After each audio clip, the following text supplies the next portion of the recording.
Influencer page outreach. Influencer page outreach really boils down to creating allies. In your niche, you are sure to have competitors. However, some of these competitors are open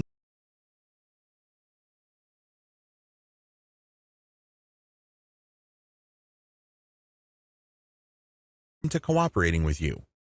Many will not give you the time of day, but there are few who would see the strategic advantage of partnering up instead of competing. There are also other people on Facebook who have pages and who are not competitors with you.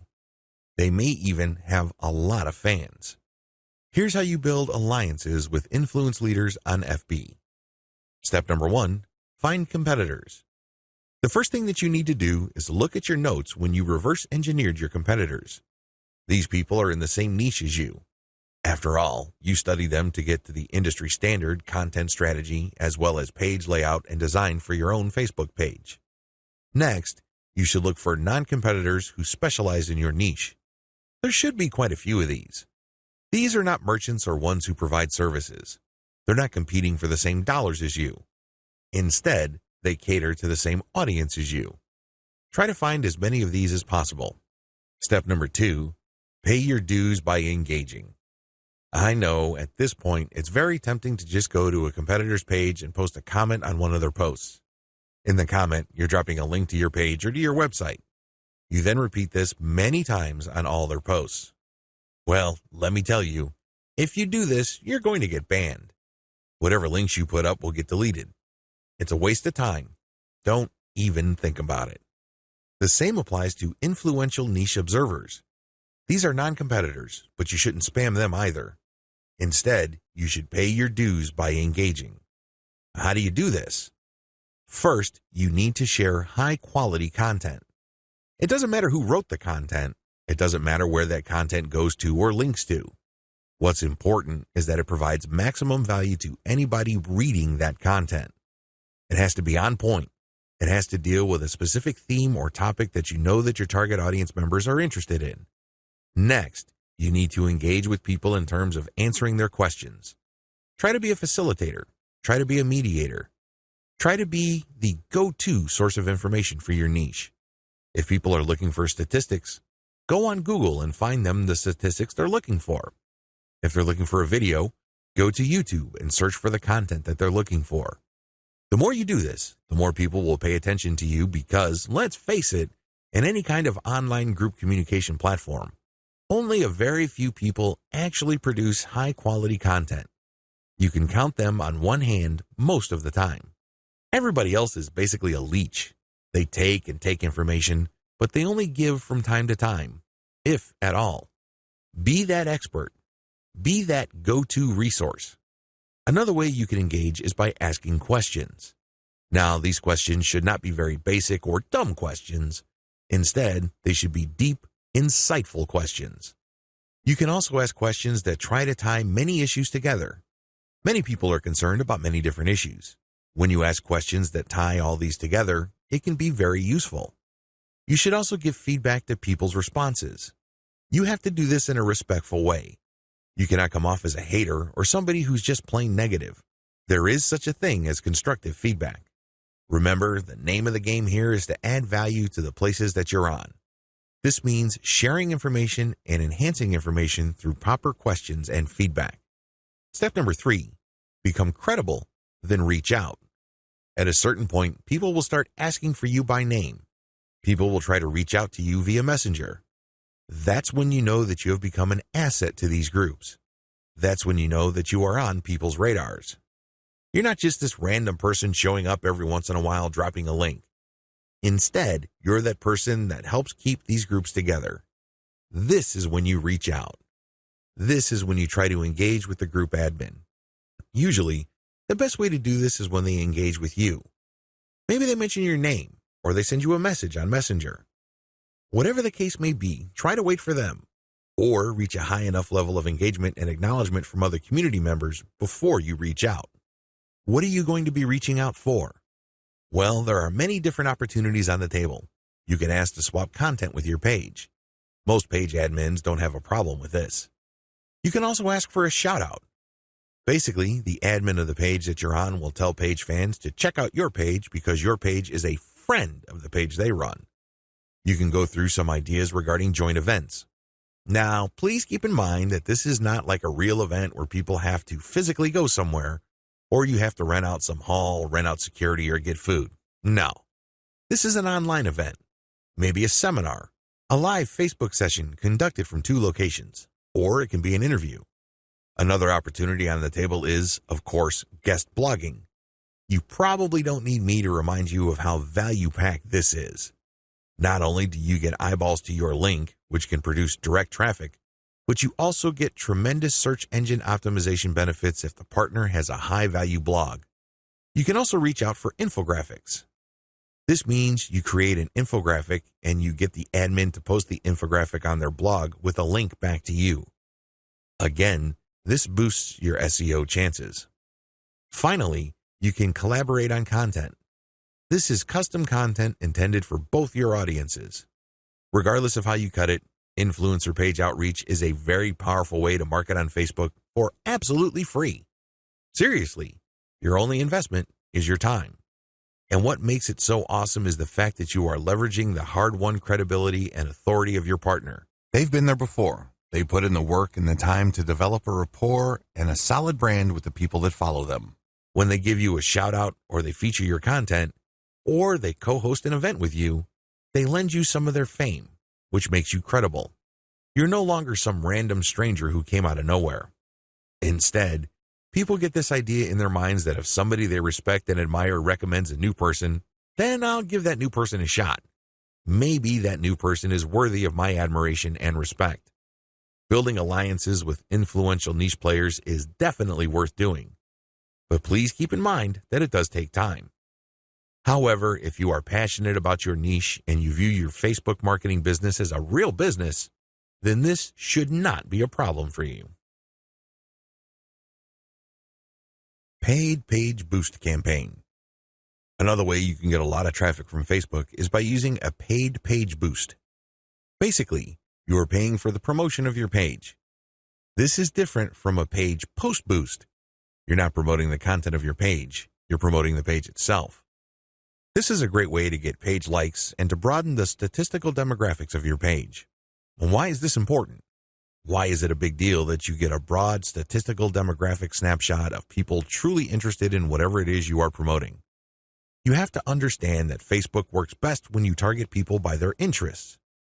This is a bit tricky because if your page is statistically inaccurate as far as your niche is concerned, you probably would have a very faulty set of targeting parameters. You're not quite there when it comes to getting the interest of people you're trying to reach. This is why it's crucial that your page gets a truly honest snapshot of the range of interests as well as demographic information of the people who are actually interested in whatever you are promoting. This is hard to achieve if you are just promoting your page organically. Maybe you're not putting in that much time in getting the word out about your page. Perhaps you are just sharing the word on several groups that may not line up, demographically speaking, with your niche. Whatever the case may be, there might be a blind spot there. This is why I suggest that at least at a minimal level, engage in some sort of paid page boost campaign.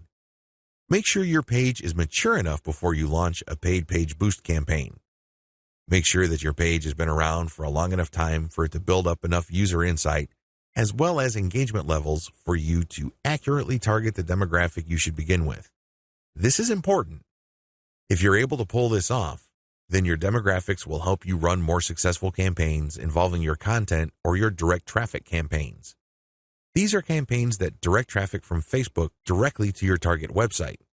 You're going to do that primarily using a lookalike audience campaign. Make sure you're ready for a sponsored page ad buy. When you're buying a sponsored page ad campaign, make sure your page looks good. Make sure you're sending the right signals both in terms of graphics and text. You don't want to waste your money, so make sure that at least everything looks like it's ready to go. There has to be enough solid content on your page. This increases the likelihood that you will get a decent amount of page likes. Where does all this lead to? As I have mentioned above, if you get a lot of page likes, you will be able to target your intended audience better. In addition to that, you may be able to increase your reach because the more people that like your page, the bigger your base visibility becomes.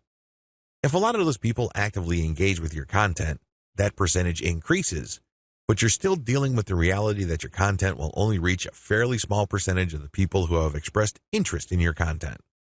When you increase the total amount of likes you get, you still have that same small percentage, but the raw numbers are bigger. Believe me, 10% of 100 is definitely going to be smaller than 10% of 100,000. Which position would you rather be in? This is why it's always a good idea to build up your page likes. Hand in hand with this is the fact that you can profile your users better, as I've mentioned above. This higher level of profiling paired with better content management and targeting on your part can lead to more content visibility. How come? Well, your reach can increase because of higher engagement levels. If you pay attention to what kind of content people really like on your page, and you produce more of that content and you fine-tune it so people are more likely to engage with it, this can increase your organic reach. This makes your content more visible. What is engagement? Well, people can share your stuff. They can like, they can react, they can comment. Whatever the case may be, get them to do it.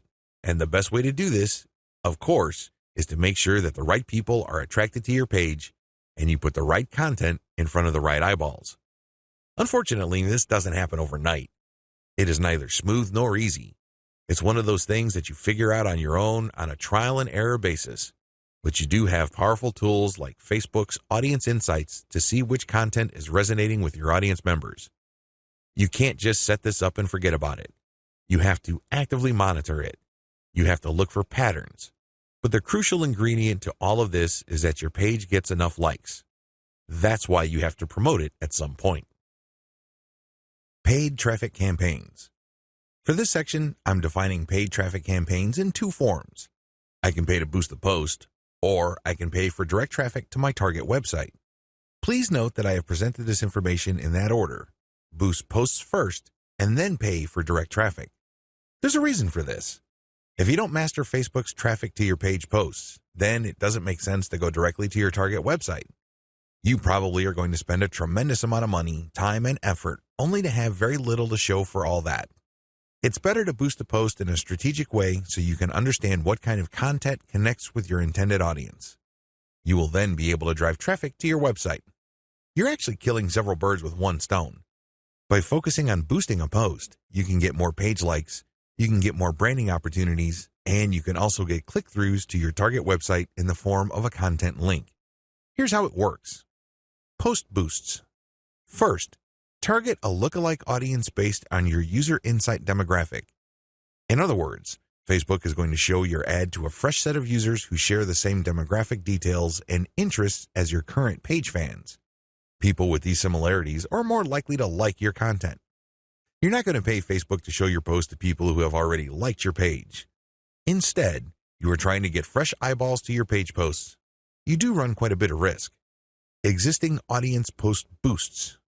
The next option you have available to you is to boost your post to people who have actually liked your page. These are your actual page fans. They know roughly what you're about. They like your content enough to like your page. They're expecting your content.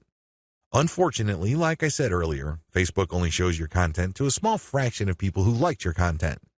Unless your fans select see first when they like your page, Facebook will use its natural algorithm to select the initial group of eyeballs that will show your page content. If enough people engage with your content, then Facebook will show even more of your page fans to your content. However, it's never going to show it to 100% of your fans. That rarely happens. This is why it's a good idea to boost your post to reach more of the people who have liked your page. The upside to this is these are not virgins. They've seen your page. In fact, they've seen it and liked it so much that they have clicked the like button and want to see your content. At least you know that there is some sort of interest there. Still, please understand that while there is a certain degree of familiarity there, and this increases the chance that these people will actually engage with your content and possibly click through to your target site, that isn't exactly guaranteed. Existing audience plus their friends. As the old saying goes, birds of a feather flock together.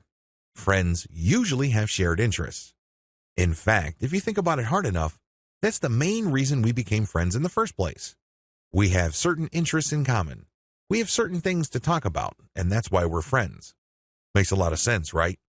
Well, You can apply that to Facebook marketing as well because this can produce a tremendous amount of marketing opportunities. Since your page fans also have friends on Facebook, you can buy a post boost that shows your ad not only to your fans, but to their friends as well. This is my favorite when it comes to post boosts because it is a cheap way of getting clicks to your target site. You reach a much wider audience. Please understand that if your page has a fairly small number of likes, even if you boost post after post, you only have a small base to work with. Now, if you expand that base by including your existing audience plus their friends, you have a lot more people to work with.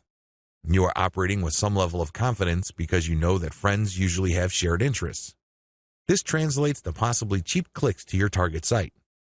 The best way to do this is to post a link directly to your content or to your promotional page on your website with some content. This way, when someone clicks through, they go straight to your website.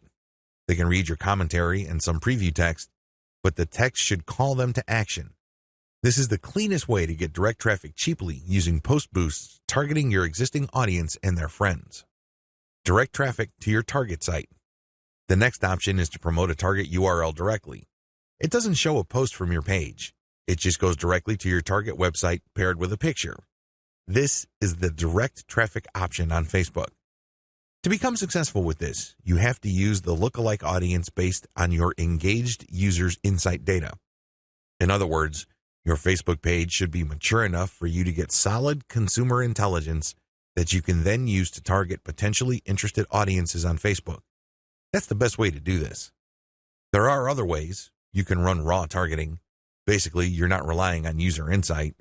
Instead, you're just looking for an age range and a geographic location. You're also using gender. In certain situations, this may pay off.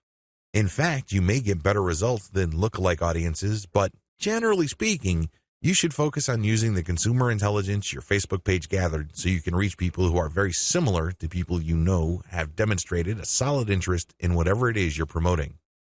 Best practices. Use them to boost your results. First, run small tests. This enables you to fail quickly. People who really know their way around Facebook run campaign after campaign after campaign until they're able to connect the dots and come up with a campaign that actually works. This is why you need to run small, cheap tests so you can easily see which campaigns are working out and which ones have failed. Next, make sure your budget is low. Usually, when I run a $1 campaign, that is good enough for me. $1 a day for 7 days a week, that is good enough for me to see if an ad has potential. So, I would run several ads. We're talking about $70 for 10 ads running at the same time. Third, focus on what works. Let me tell you, when you run many small tests, the winners stand out. Either they get clicks or not. That's the bottom line. However, at this stage, you're not just looking for clicks. You're not just looking for an ad campaign that gets a lot of attention. Instead, you're also going to look for an ad campaign that actually delivers conversions. You're going to have to set up your Facebook pixel to your target website so you can track whether traffic from Facebook went all the way through.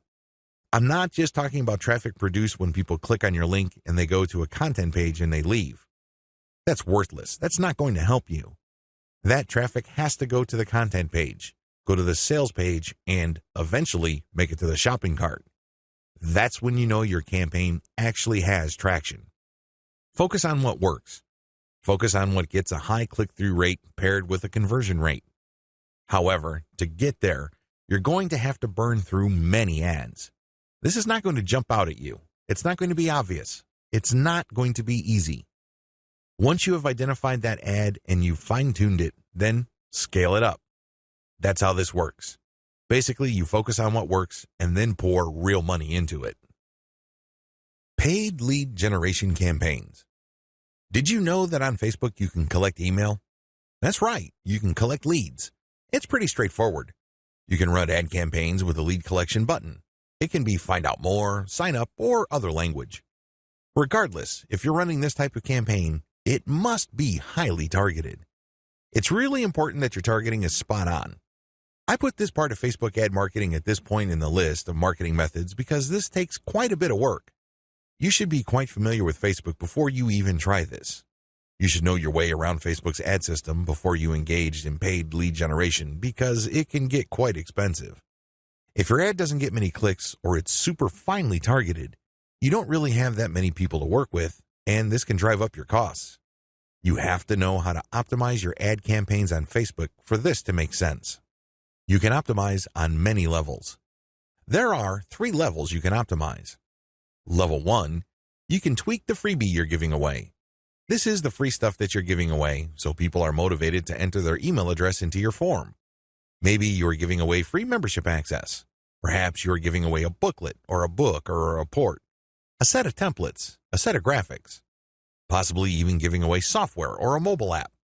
Whatever the case may be, you are giving out freebies, and you need to optimize these.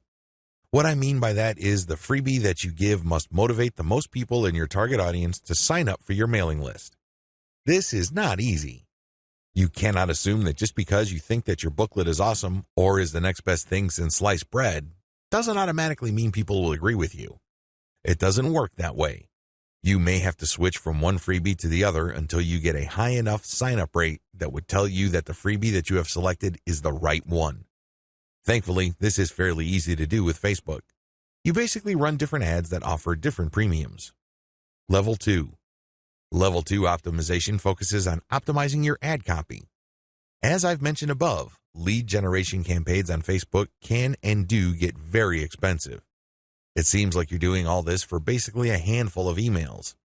This is why it's really important to make sure that you run a fully optimized campaign to get the most results. How do you do this? Well, you optimize your ad copy on an elemental level. Still, I want you to get a heads up this early on regarding the amount of optimization that you would have to do. It is quite intensive. You can't leave things at a surface level. That's just not going to work. Level 3. Level 3 involves optimizing based on conversions. When people click on your Learn More or Sign Up button, they're shown a form.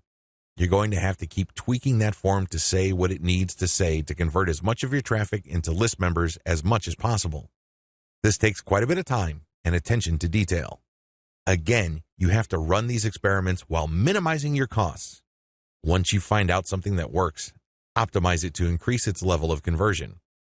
Once you have picked a winner that cannot be optimized any further in terms of conversion rate improvements, that's when you scale up. That's when you pour in the dollars to reach as many people as possible to boost your mailing list sign-up.